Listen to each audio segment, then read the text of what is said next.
E aí, pessoal, estamos começando mais um vídeo do canal Primeira Sessão e mais uma vez no quadro O Melhor e o Pior. Hoje em pauta o grande Quentin Tarantino, né, galera? Quem é que vai apertar o botão da vinheta agora? Né?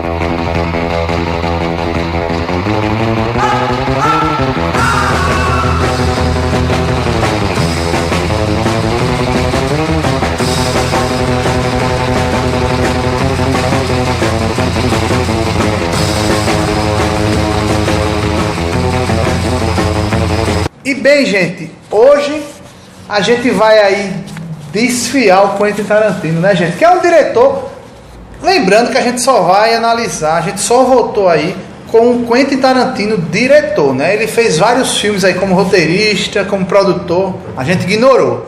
A gente enxergou apenas os filmes que ele dirigiu. E foram poucos, né? A gente não tem nem tantos filmes assim, portanto se tornou até um pouco mais fácil e mais rápido. E tô aqui com o Marcos André, com o Wagner Brito. E o primeiro filme que a gente entrou em consenso aí foi, acho que bem óbvio, o Pulp Fiction, né? Que é o filme que o levou ao estrelato, né, Wagner? O que é que você tem a dizer aí sobre Pulp Fiction? Assim, o Pulp Fiction, assim, na época, né? Porque tínhamos muitos filmes assim, né, nesse estilo assim, tipo violência, né?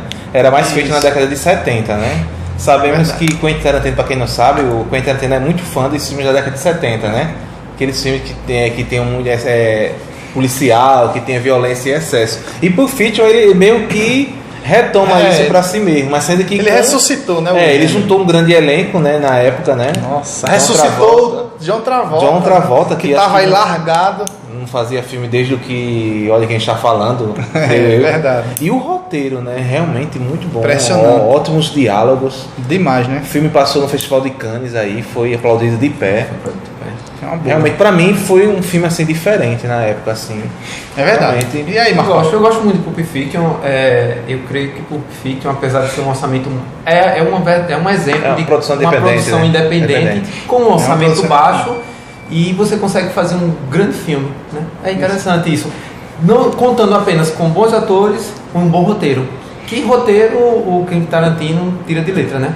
Bons diálogos, uma boa história. E ele consegue fazer isso mais do que uma produção grande, né? Às vezes. Eu acho incrível, né, a facilidade que ele tem para desenvolver esses diálogos dos filmes dele, sabe? Uma coisa que normalmente se transformaria numa coisa chata, né? Aqueles filmes que, né, a gente vê o pessoal só conversando. Mas não, nos filmes dele, sabe? Você entra na conversa, cara. Você tá lá. É uma coisa muito atual. Eu acho que o linguajar dele é muito atual. Eu acho que é por isso que o pessoal se interessa muito pelo filme do Tarantino. É considerado cult, né? Talvez aí o maior diretor cult da atualidade. E Pulp Fiction, velho, ele, pra mim, ele inventou um gênero. It was a teenage wedding and the old folks wished him well. You could see that the air... Né? Eu acho que muita gente concorda que o Tarantino é um gênero já em si. Acho que você reconhece os filmes dele. Tem a marca dele. Era isso que eu ia dizer, né? Que tem a marca dele. Você pode colocar um filme lá e não dizer que é um diretor, mas você está assistindo e dizer esse filme é do Tarantino, porque você conhece o estilo de filmagem, a maneira como trabalha. E os que imitam ele, você assiste e esse filme é estilo Tarantino. Realmente já se inspira na obra dele. É verdade. O segundo filme aí que a gente concordou, que também ficou meio assim, né? Porque se trata de Kill Bill, né? Que teve o volume 1 e o volume 2, né, Wagner? Começa aí. Você falou do 1 só também. Você só citou o Kill Bill volume 1. Pronto. Volume 1, vamos lá. Quentin Tarantino, ele fazia parte do júri do Festival de Cannes. Isso. Né? O filme Kill Bill volume 1, ele passou no encerramento do Festival de Cannes. com a duração de 3 horas de duração. No qual o Brasil, né, o nosso país, como sempre, não temos essa cópia, né, para assistir. Mas nos Estados Unidos e em outros países se tem essa cópia de 3 horas. Versão do diretor. Só do volume 1? Do volume 1. Nossa. E tem versão dos dois juntos, o filme todo editado, que dá quase mais 4 horas ou 4 horas e meia, mais ou menos. Bom, o Kill Bill 1 pra mim foi um ótimo filme, uma ótima homenagem aos filmes de Kung Fu, né? O que seja, samurai, assim, a cultura, né, do Oriente aí. Os atores, assim, para mim foram escolhidos a dedos, assim, as filmagens, as locações, muito feito também, os cenários também são muito bem feitos, entendeu? Os diálogos também. É um filme que prende a atenção. É um filme que prende a atenção. A trilha sonora é muito bem escolhida, muito bem orquestrada, entendeu? Ele coloca até certas composições de compositores antigos, né, para poder ele mistura, né? Para dar. Mas quando chega no volume 2, pra mim, diferente de vocês que gostaram, eu acho que ele meio que perdeu o pique, né? E vai aquela historinha da noiva, ela vai contar a história dela, o passado dela, aquele nhenhenhen, mas não tem aquele impacto que teve primeiro, entendeu? Eu achei o filme, assim, a segunda parte perdeu, assim, é como eu lembro assim de. Não é a mesma coisa, mas assim, vou dar um exemplo para que quem está assistindo, né, se situe. No caso de Matrix Reloaded, tem Matrix Revolution, né? Isso, Matrix Reloaded veio com tudo, pá, aquela ação ininterrupta. Aí quando você vai pro terceiro filme praticamente morreu. É isso que eu achei do Kill Bill Volume 2. Entendeu? Não que seja uma obra que eu não vá indicar para vocês. Não tem sentido assistir o 1 sem assistir o 2. Tem que assistir o 2. Tem que assistir. Realmente. E aí, Marcão, e suas considerações? Eu gosto de Kill Bill 1. E o melhor do Kill Bill 1, na verdade, que eu acho, são justamente ele criar a violência de forma artística, né? Nossa, ele consegue. As coreografias, pelo amor de Deus. Que você sabe que aquilo é absurdo, mas o interessante, por saber que é absurdo, você gosta de assistir. Exatamente. Né? Você quer ver aquilo mais e mais. Luta mais, faz mais. Isso é muito interessante e o Quentin Tarantino trabalha muito bem. Não, mas peraí, a cena da noiva da Uma Turma com aqueles 88, pelo amor de Deus, que coisa sensacional. Eu vou até botar, vamos lá, veja aí um pouquinho dessa cena. Daí ela tem uma cena dela, ela faz assim com a espada e a galera afasta assim. Clássico aqui. Não, demais, gente, dá uma olhada nessa cena.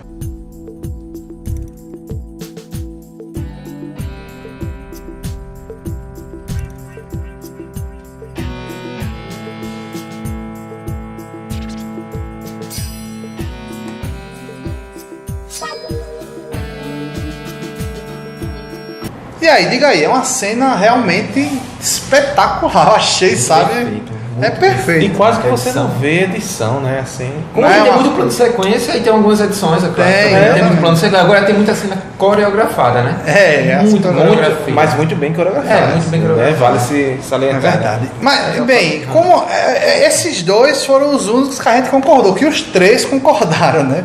Tivemos aí Cães de Aluguel, vocês esqueceram de Cães de Aluguel, né? É o começo do Tarantino, né? É o começo, vamos lá. É como você falou, cria tensão em diálogos e não em ações. Exatamente. Bastardos Inglórios, o Wagner também esqueceu de Bastardos Inglórios. Eu gosto de Bastardos Inglórios, apesar do final ser absurdo, mas é interessante. Ficção, né, cara? É o que eu digo, você entra no mundo do Tarantino, né? Você tenta entrar no mundo dele e curtir aquilo ali. Mas eu gosto de Bastardos Inglórios. Acho que usando como sempre pano de fundo a violência, né? Ele meio que inseriu aí o que é que a gente queria que realmente acontecesse com Hitler, né? Que é o que aconteceu no filme. Realmente.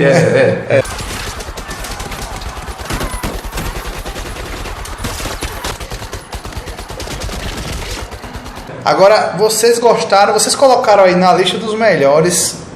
Eu não coloquei, que foi Os Oito Odiados, né? O mais recente. Eu gosto. Eu gosto do filme. Só tem uma ressalva do filme. Eu acho que tem uma violência exacerbada.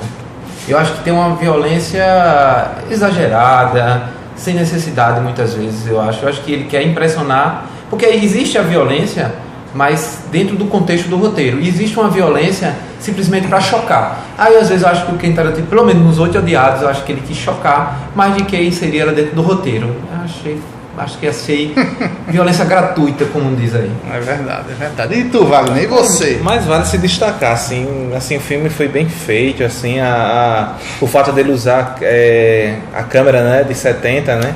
Realmente. Pra fazer. Quem assistiu no cinema, né? No caso, a gente aqui, foi uma ótima experiência, assim. Filme. Você vê todo enquadramento, né? Agora, o que eu achei, assim, o ponto negativo desse filme, né? Apesar de que ele tá nos melhores, né? Entre os 3 melhores que eu achei, é o fato, assim, que o Quentin Tarantino, ele demorou muito nesse filme para ele chegar na história, no ponto que realmente o filme se trata, entendeu? Eu me lembrei, assim, dos filmes de Kubrick, né? Que Kubrick, ele fazia os seus filmes. Era aquela conversa, quando chegava mais da metade, mais de 1 hora de filme, que você realmente entrava na história, ficava tudo mais claro, né? É porque no primeiro ato, geralmente, ele prepara o telespectador, quem está assistindo, né? Eu acho que ele prepara você, ele apresenta os personagens e tal, que você começa a desconfiar, no caso do Oito Odiados, o que eles estão fazendo ali, o porquê disso tudo, criando uma certa, né, intriga para você depois te revelar tudo no segundo ato. Mas o filme passa 1h30. Mas sabe o que eu acho? Pra entrar no clima. Você entrar realmente. Mas sabe o que eu acho do Tarantino?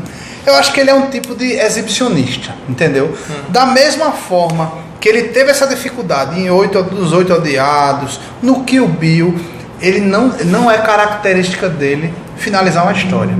Ele gosta de exibir os personagens, exibir os diálogos dele. Você vê que ele não finalizou bem Kill Bill, não finalizou bem até os Oito Odiados, ele não finaliza, até o Pulp Fiction, que pra mim é o melhor.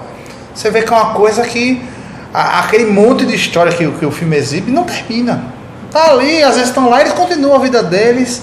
Ou seja, é como se fosse só uma passagem, uma exibição. Ele passou o momento, né, da vida dos personagens. Eu acho que não é característica dele finalizar, fazer aquele negócio convencional. O vilão apareceu, morreu, acabou o filme. Como você falou, né, no início do vídeo, que essa questão do Quentin Tarantino criar um próprio gênero, né? Exatamente. O gênero dele. É dessa forma que ele trabalha. Mas é isso. Tarantino, apesar dos poucos filmes, né, você vê que tem muita coisa para discutir, a gente acaba. Mas vamos ficando por aqui com os melhores. Vamos entrar agora nos piores, que foram muito poucos, né? E realmente ele tem poucos filmes, consequentemente vai fazer poucos filmes ruins também. E foi muito diferente. Eu coloquei apenas o filme Prova de Morte, né, que foi parte daquele projeto do Grindhouse que ele fez com Robert Rodrigues, que eu achei uma bobagem com o Kurt Russell. Foi uma coisa realmente que deve ser esquecida. Tanto que o filme não foi lançado, né? O filme não foi lançado. Ele anos depois chegou em DVD, que foi só quando a gente pôde assistir. Para vídeo. Exatamente. Não, ele desistiu de lançar. E eu achei uma porcaria, realmente. É uma coisa que deve ser. Eu não assisti, né? Não assiste, não vai lá, não tem nem. Agora, Wagner, você colocou Django Livre como um dos piores. Eu quero que você explique isso e assine aqui. Vou explicar isso em menos de 1 minuto. A única coisa boa de Django é o Leonardo DiCaprio, o personagem do Leonardo DiCaprio mesmo. Tá? A única coisa que se sobressai. O filme é todo um clichê. E pra mim, assim, um filme clichê, pra mim, assim, é um filme só assistível. Tem originalidade. Não tem originalidade. A história que se passa, história de vingança, do negro lá que vai se vingar dos seus senhores, daquela coisa e tal, daquele amor que ele parece algo meio forçado, né? Do dono da fazenda, que é um carrasco, que é um negociador, que... Eu achei muito manjada, assim, a história, assim. Não é assim. Eu tive que optar por uma coisa ruim de Quentin Tarantino, quero deixar bem claro pra quem tá assistindo. Foi difícil, né, Wagner? Foi difícil, mas se fosse... Mas, assim, de longe, o pior para mim é o Django, né? Por esses detalhes, né? Pois é. E o Marcos, né, estranhamente colocou Kill Bill Volume 2. É o que a gente acabou de, né? É o que a gente, basicamente, que a gente comentou, né? Eu acho que, só acrescentando o final, eu acho que o final escolheu basicamente quase que o primeiro e o segundo ato. Eu não gosto mesmo. Final entre aspas, né? O terceiro tá sendo planejado já aí, quem sabe, né? Vamos lá. Ele tá estudando e muito, né? Porque é aquela coisa, ele não deve voltar de qualquer jeito. Ele sabe que o público dele tá exigente, né? É verdade. Ele tem que ter realmente uma ótima história e uma ótima desculpa para poder voltar o personagem.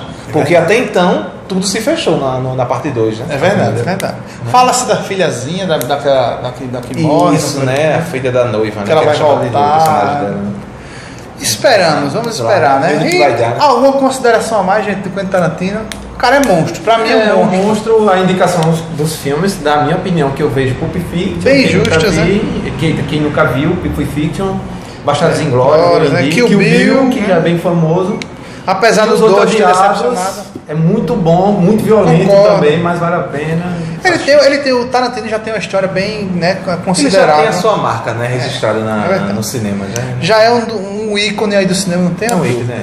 É verdade. Com certeza. Então, vamos ficando por aqui, gente. Concordou, discordou, como sempre, né? Concordou, discordou, deixa aquele comentário pra gente interagir. A gente vai curtir bastante, não tenha dúvidas. E se inscreve no canal para acompanhar nosso trabalho. Até o próximo vídeo. Um grande abraço. Tchau.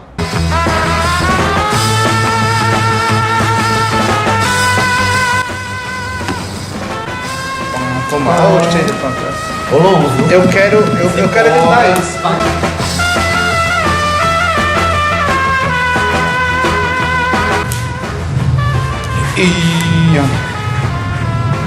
Bolonhesa.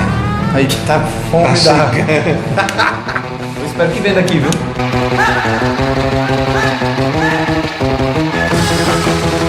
Tem mesmo. Tá gravando já. Every day I wanna see